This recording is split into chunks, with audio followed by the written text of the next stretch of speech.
Second issue, securing the borders. Folks, there are people walking across our borders every day, not just because they want to come and have a life, a good life in the state of Texas or in the United States. They're terrorists, they're drug dealers, they're criminals. We need to stop that. One of the best ways of stopping that is to empower every single law enforcement agency in the state, as well as the federal, to enforce the federal laws, to enforce all laws, not just the traffic tickets or whatever. We empower all of the law enforcement agencies, including the sheriffs, the local police, the state police. Then we have more manpower to do that. We put with that drones that can see in real time what's going on the borders, and you get people to where you need them in order to interdict the people coming over. Excuse me. Next thing we need to do is we need to ban sanctuary cities. Anybody in a sanctuary city should not get any federal money, as far as I'm concerned, period. Just shut them up. If you're going to be a sanctuary city, you can make it on your own. Anybody heard the adage that says what you subsidize, you'll get more of? What do we subsidize? We subsidize food stamps. We subsidize free education. We subsidize health care for people who are here illegally. We need to shut that down. There is no free lunch. We're paying for that, and that's wrong. Finally, we need to deal with the anchor baby issue. And that's a constitutional issue, because the Constitution says anybody born in this country is a citizen. We need to amend the Constitution so that it says if you're in this country legally, and you're born here, or your parents are here legally, and you're born here, you're a citizen. Otherwise, you are not. I will work tirelessly to do that, to deal with issues like empowering law enforcement at all levels. I'll work to try to get an amendment that will deal with that anchor baby issue. Excuse me.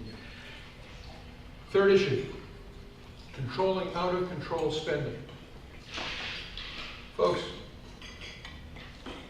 I'm for a balanced budget, but I heard in a debate a while back a good point, which is this. If you go for a balanced budget, some people are going to say, fine, we'll have a balanced budget, but we'll raise taxes to make it balanced. Wrong. All right. I'm for a balanced budget amendment. I'm for setting aside money for the actual reduction of the debt as part of that balanced budget.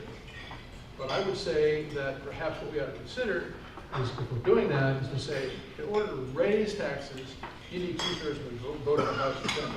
If you're going to reduce them, you only need a simple majority. But do something that keeps us from having a balanced budget by raising the taxes, because I'm opposed to raising taxes. In addition to that, I think we ought to do what we're doing in Texas, which is we ought to sunset all agencies and all programs. And then at that point, you come in and you do zero-based budget. First question you have to ask when coming before you in committee is does the Congress have the constitutional authority to authorize that program? Department of Education comes to mind. Housing and urban development comes to mind. We have an issue here in Galveston related to housing, right? Why does that have that authority? So we ought to ask that question first. Does it pass the constitutional test? If it passed the constitutional test, then the next question you have is, balance the issue as to what's the benefit, what's the cost? Not just the cost to administer, but the cost of the economy. Is the benefit worth the cost? And make a decision based on that.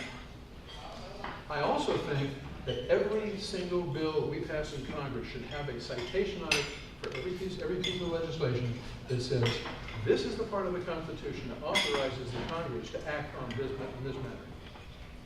That way we hold the feet to the fire, we become accountable. We need to do that. Okay. I've talked enough about issues. Let me talk about myself for a minute.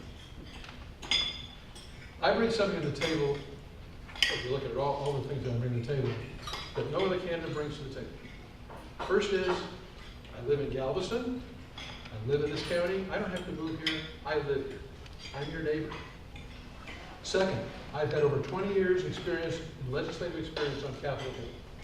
I worked for 2 congressmen. I worked for Jesse Helm from North Carolina. And I worked over 18 years in the Commerce Department doing legislation, mainly trade legislation. Folks, I know where the pitfalls are. I've seen them in real life, in person. I bet you there's nobody else in this room who's had to deal with Nancy Pelosi one-on-one and had to deal with her specifically. Maybe somebody else, I said that before, somebody had. But I had to deal with her. And I can tell you, when I walked out of that room, I felt like I needed a shower. I could not trust that woman. I couldn't trust her before she became speaker. I don't trust her now. But that's the kind of experience I have. I've dealt with these people. I'm also a 20-year veteran. Nobody else in the race is a 20-year veteran. I'm not an attorney. I think that's a good thing. Judge, forgive me. But we have, and Kerry and others, we have over a third of the people in Congress who are representatives who are attorneys. I think we need a better balance than that. I'm experienced on the county level. I work for Dwight Sullivan, who's over here. And we'll talk about that later if you have any questions about it. I've been a small businessman. And as I've told you, I've had a history with the Republican Party that goes all the way back to the 1960s. I'm a family man. I'm a deacon in my church. And while I'm talking about that, let me tell you that I don't just believe in Jesus Christ. I believe Jesus. I believe what he says. I believe he's who he says he was. And I believe what he says in Scripture. A lot of people believe in Jesus, but they don't believe Jesus. I do. If there are any questions, I'll be glad to answer. Thank you for your time. I appreciate you letting me come.